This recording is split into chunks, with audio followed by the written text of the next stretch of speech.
अगर मैं आपसे कहूँ कि जो चीज़ आप टीवी पर इलायची, माउथ फ्रेशनर या म्यूजिक सीडी के नाम पर देख रहे हो, वो असल में पान मसाला या लिकर का ऐड है, तो स्मॉल मिलाते जा, लार्ज बनाते जा। ये लीगली बैंड चीजों को प्रमोट करने का सबसे स्मार्ट और सबसे डेंजरस तरीका है, बिना लॉ तोड़े, बिना वार्निंग दिखाए, बिना जिम्मेदारी लिए।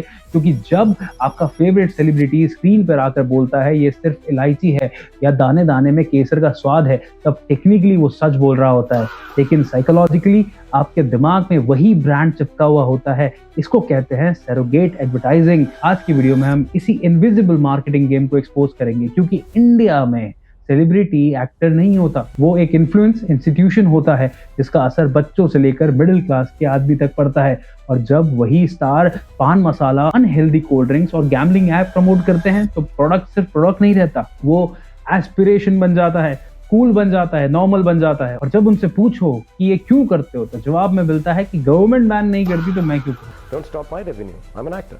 I'm supposed to do a job and get revenue from it. मतलब ना सरकार को आपकी परवाह है, ना आपके सुपरस्टार्स को। और ये बात मैं प्रीच नहीं कर रहा, मैं खुद इस इन्फ्लुएंस से गुजरा हूँ। ये अक्षय कुमार का एड देखो। हम रेड एंड व्हाइट पीने वालों की बात ही कुछ और है। 100% मुझे पता है कि 90s किड इस एड से रिलेट करेंगे। रेड एंड व्हाइट सिगरेट, वही मर्दों की पहचान जैसी चीजें कभी ना कभी ट्राई करने का थॉट तो आया होगा। तब हमारे पास इन्फ्लुएंस का एक ही सोर्स था, टीवी। फैमिली में 4 से 5 लोग होते थे और वो छोटी सी टीवी को शेयर करते थे। और वहीं जब इनकी मूवी थिएटर में लगती है, तो यही एक्टर्स सैनिटरी पैड और फूफू ना करने का ज्ञान फैलते हुए नजर आते हैं। हीरोगिरी ये पीने में नहीं है, ये देने में। फिर ये नजर आए जुबा केसरी के ऐड में, जहां लोगों ने इनकी क्लास लगा दी तो माफी मांगते नजर आए। अब ये तो बात होगी सेलेब की, बट एज अ पेरेंट हमने क्या किया? आज 5 साल के बच्चे के पास पर्सनल मोबाइल है। जो चीजें हमें धीरे धीरे मिली थी, वो आज बच्चों को सीधा और अग्रेसिव सर्व की जा रही है। और इट्स नॉट लाइक दैट कि पेरेंटिंग में गलतियां मैंने नहीं करी या कि कोई और नहीं कर सकता, सब करते हैं। पर बात यह है कि इसको सुधारेंगे कब। यहाँ मुझे इस बंदे की बात सही लगी कि 8 साल का बच्चा अगर समय रायना जैसे स्टैंड अप कॉमेडियन से इन्फ्लुएंस हो रहा है, तो you failed as a parent. 10 साल के, 12-15 साल के वो देखेंगे, वो अगर आपको लुकअप करते हैं, दे मे गेट इंस्पायर्ड। 8-10 साल का आदमी अगर मुझे देख रहा है, तो उसके parents have failed, to be really honest. और हम वही लॉयन किंग के सिम्बा और मुफासा जैसे कैरेक्टर को तो मना नहीं कर सकते ना, बच्चों को तो। सिम्बा, मैं हमेशा तुम्हारे साथ हूँ। और हम शाहरुख खान जैसे सेलेब जो एक 5 साल के बच्चे से लेकर 50 साल के आदमी तक को इन्फ्लुएंस कर रहा है, उसकी पब्लिक की तरफ कोई रिस्पॉन्सिबिलिटी नहीं बनती। अब जो सेलेब एक समय पर कमला पसंद बेच रहा था, आज वही खुद की ब्रांड लॉन्च करके बाद में ऑडियंस को फिट होने के लिए प्रोटीन बार और प्रोटीन पाउडर बेच रहा है। हिपोक्रेसी की भी सीमा होती है।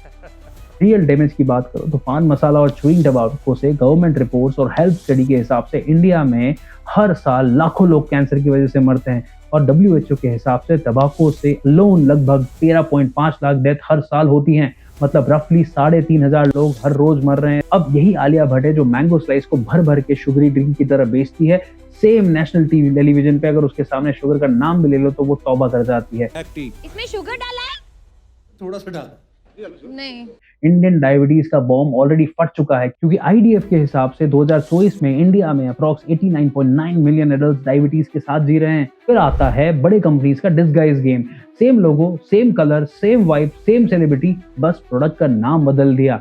पान मसाला इलायची बन गया और लिकर म्यूजिक सीडी या event sponsorship. Legally clean but ethically dirty, क्योंकि पर्पस ही यही है ब्रांड को मेमोरी में जिंदा रखना, रिस्पॉन्सिबिलिटी लिए।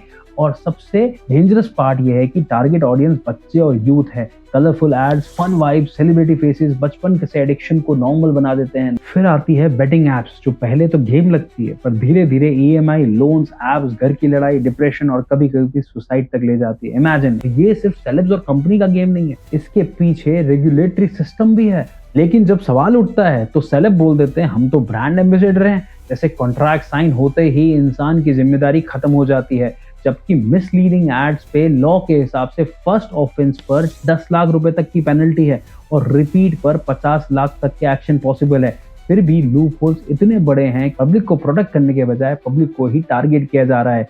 अब कॉन्ट्रास्ट देखो, दुनिया के कई सेलेब्स हार्मफुल ब्रांड रिजेक्ट कर देते हैं, चाहे करोड़ का लॉस हो, इन्फ्लुएंस के साथ रिस्पॉन्सिबिलिटी चूज करते हैं। और इसी कंट्री में एक बहुत अच्छा एग्जाम्पल है, विराट कोहली भी दिखता है, जिन्होंने टाइम के साथ अनहेल्दी इंडोर्समेंट से डिस्टेंस बनाना शुरू कर दिया, क्लीन लाइफस्टाइल को प्रमोट किया। मतलब सेलिब्रिटी चाहे तो पैसा छोड़ के प्रिंसिपल चूज कर सकता है, लेकिन यहाँ हमारे स्टार अपने बच्चों को तो बेस्ट फूड, बेस्ट डॉक्टर्स देते हैं और कॉमन इंडिया के बच्चों को वही सेलिब्रिटी एक ऐसी चीज बेच देते हैं जो उसकी आदत बिगाड़ दे और फ्यूचर रिस्क में डाल दे। और ये सिर्फ हिपोक्रेसी नहीं है, ये नॉर्मल फेलियर है। पैसा कमाना गलत नहीं है, लेकिन हर पैसा साफ नहीं होता। अगर आपका पैसा किसी और की हेल्थ खराब करके आ रहा है, आप न्यूट्रल नहीं रह सकते। और इसके लिए नेक्स्ट टाइम जब आप LIC का ऐड देखो तो 1 सेकंड पॉज करना और खुद से पूछना, ये ऐड है या मेरी फैमिली के फ्यूचर का गैम्बल। क्योंकि याद रखो, जब देश का रोल मॉडल चाहिए था तब कौन किस साइड खड़ा था, कॉमन पीपल के साथ या सिर्फ ब्रांड के साथ। Be smart, be informative. मिलते हैं नेक्स्ट वीडियो में। पीस।